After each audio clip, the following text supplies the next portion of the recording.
you all for being here. Thanksgiving is a holiday feast because we are thankful that we have food and are free to be ourselves without fearing for our family's survival. We have a day to remind us to be thankful because there is so much that we take for granted.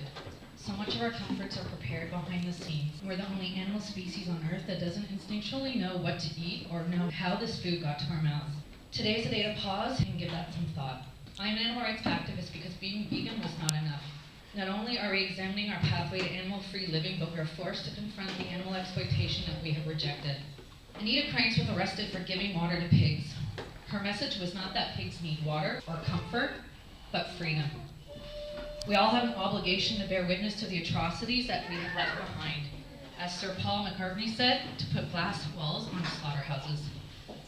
But faced with a pig where freedom was not an option, she was compelled by the wisdom of Tolstoy to get closer and try to help. This week, 2 days after her trial, a transport truck carrying almost 200 pigs overturned just meters from where she committed her crime of passion. These pigs, doomed since they were born, suffered in secrecy and were bound to die in secrecy. By faith, they suffered more than those of thousands of other truckloads that have passed before us. The slaughterhouse not only had glass walls, but was on the street, in view of the consuming public, with only police tape to conceal it. The employees of Fearmans Pork were permitted behind the tape to hide the ugliness of their shameful industry, holding up sheets of cardboard while the wounded were sorted from the dead. Crossing the police tape to photograph what they were trying so hard to conceal, Anita was arrested again. Many have hailed her as a martyr for the pigs, but she correctly observes that the pigs are the true martyrs. Dozens of the most compassionate people gathered to mourn their suffering, and our police were instructed to serve and protect the profits of pork and not spoil the appetite of the public, in a week where animals are consumed with great ceremony. Why are you pushing us beyond this point? Because we can. Let's go. Because you can. Yeah. We heard their screams, their cries, their last breaths. Their blood stained the sidewalk. We pleaded for mercy, but were shown none. We witnessed their lives so heartlessly taken from them by the slaughterhouse workers. The sounds and images are forever etched in our minds. The world is a nightmare if we lose our capacity to hope and dream. And I know that it is hard to remain positive when we witness tragedies such as what happened this week. But we must, for our non-human friends. Tonight, let us mourn the victims of this week, but also the tens of thousands of victims that die every second for someone's meal. We will not stop fighting for them until they are free. And to those of you who are leaving animals off your plate this holiday, I thank you from the bottom of my heart.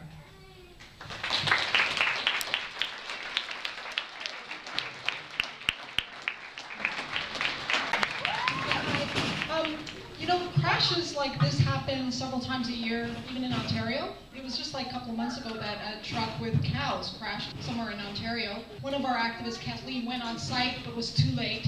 They sent the cows to slaughter. The news reporting usually on these kind of cases are no one was injured. Usually if the driver wasn't injured. So the fact that we're a movement, the fact that we organize together as a team, as a movement, has changed things. Because we went on site and the police weren't all bad. Like, they didn't cordon off a large area. When a police officer actually escorted me across the street to the site. And I said, I wanted to shake his hand. I said, can I hug you?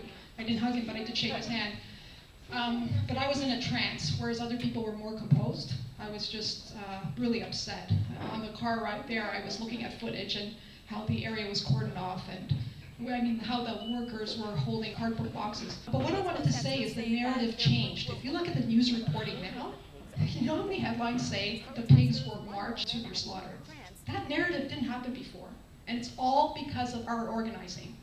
So we're trying to keep this story alive on our Twitter, on our social media, and so many people are posting and sharing. There's an art project that Jan Pybert from Pybert's Sanctuary has started, and he's asking people to do artwork of this one particular pig that was on the other side of the parking lot on the grass, injured, lying on her side, and another pig came up and nuzzled her, and she was there for hours in the hot sun. Activists said, give her water, and most of the workers ignored, and there was one truck driver that took water from activists and went up to the pig, and she drank the whole bottle. Steve Jenkins from Happily Ever After was pleading for hours. He came on site with a trailer and was willing to take the 2 pigs.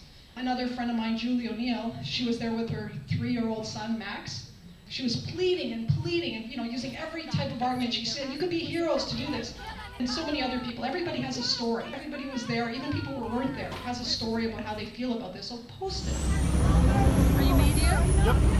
Are you a pig eater? Do you eat bacon? Absolutely. And after today, when you've seen the cruelty and you've heard the screams of the pigs? I don't think this is right, but I think there's got to be a balance somewhere. This is what's wrong with our society today. We have people here bearing witness, compassionate people who want to save pigs. I'm streaming live from Facebook. Okay. And I'm presented with someone who eats bacon and doesn't seem to care. It's not a matter of not caring. I think there needs to be a balance. I don't think they should be injured or hurt. If they're going to be killed, they should be done humanely. But right. That's enough. That's enough. That's enough. And so our recommendations are write an opinion piece. These are her final moments. This might be the only time that she's ever felt the grass and seen the sun and the sky. Write a letter to the editor. Keep on posting, sharing. Let's not let the pigs die in vain. An accident scene requires compassion. They should have been sent to hospital. All of them should have been sent to sanctuary. But they were all marched to the kill floor, and the pigs that were injured were shot in the head.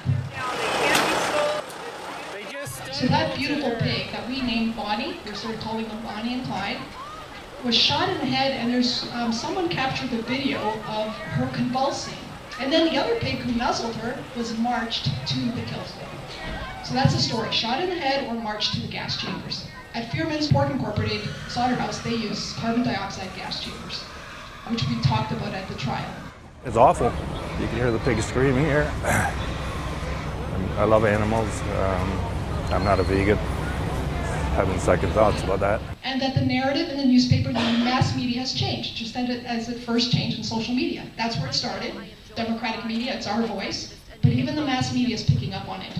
I just wanted to say some positive things about the police. The fact that we're there all the time, we've built some relationships. It's unheard of for activists to be meters away from the crash, and the police allowed that. My own behavior, I was almost like in a trance. People said hi, and they wanted to hug me, and I just ignored them and went right to the scene. Why are they hiding what's going on? I was really upset about office workers in shirts and ties holding up cardboard boxes to hide. Ma'am, there is a line there. They're hiding injured, bleeding animals who are dying on the street. And they don't want the world to see that because they successfully hide what happens to these pigs every day in here.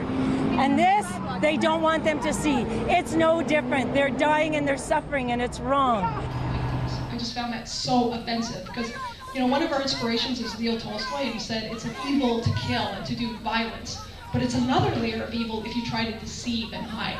So there was these 2 layers of evil that I just found so unacceptable. Back what did I say? You want to go with her? I'm doing my job. Wait, off the roadway. Because she's under arrest, because she's not listening.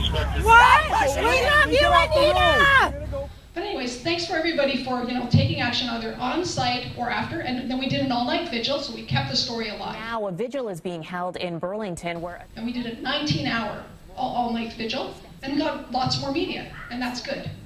So I'm just saying it's not over, so keep on posting and sharing. And yeah, thanks a lot. And we do weekly vigils, and join us at our weekly vigils. They're getting larger and larger, so we need you all. And anyways, thanks for this beautiful event again this year. So I just want to thank you.